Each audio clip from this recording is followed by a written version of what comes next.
every parent in America who sends their kids to NYU, to Harvard, to Stanford, to Berkeley. And I want you to know one thing.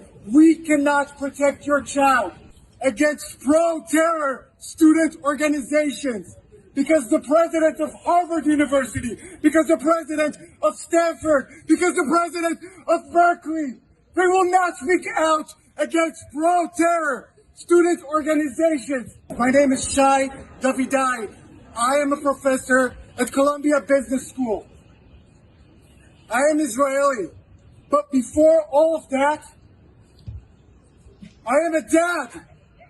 I have 2 beautiful children. And I'm talking to you, I'm speaking to you as a dad.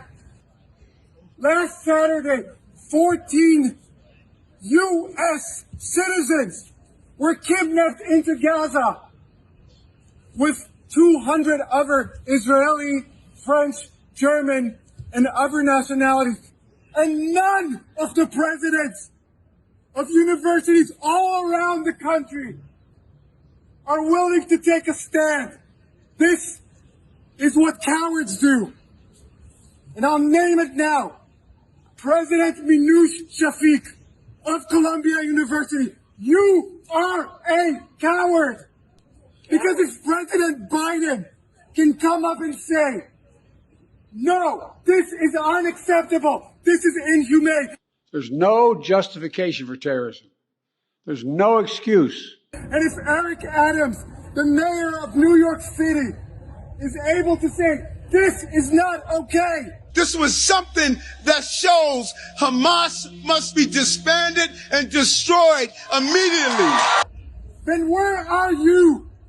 They brought a building here of the Center for Jewish Life had to go on lockdown. Not in Gaza, not in Tel Aviv, here in New York City. Because of this quiet, this cowardice.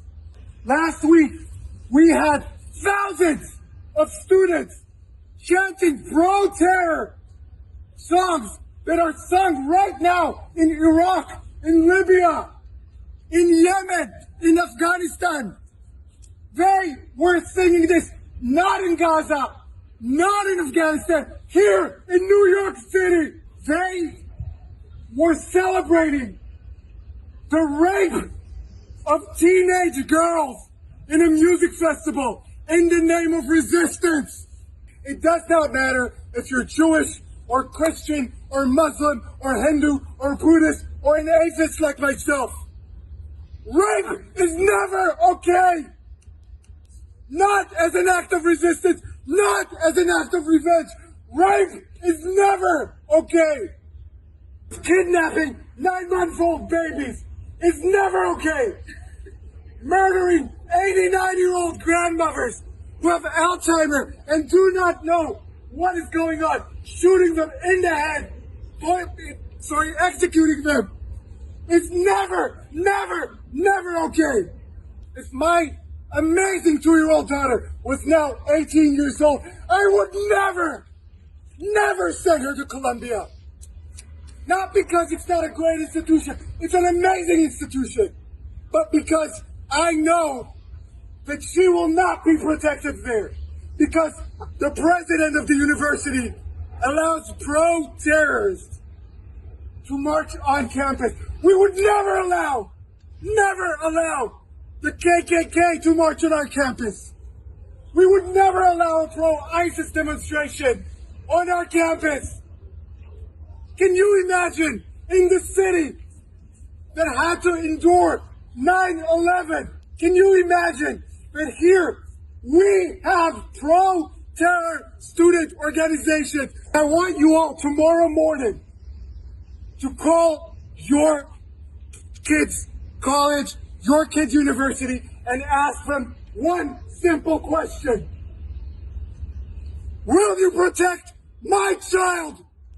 And if your kid is not yet in college, but you are a concerned parent or a concerned grandparent, I want you to call your senator, your representative in Congress, your governor, your mayor, And I want you to ask them, are the colleges in my city, in my state, who are funded by taxpayers' money, are they harboring pro-terror student organizations? People have asked me in the past few days, are you not afraid to speak up? You're putting your job on the line. You got it all wrong. I am not afraid to speak up.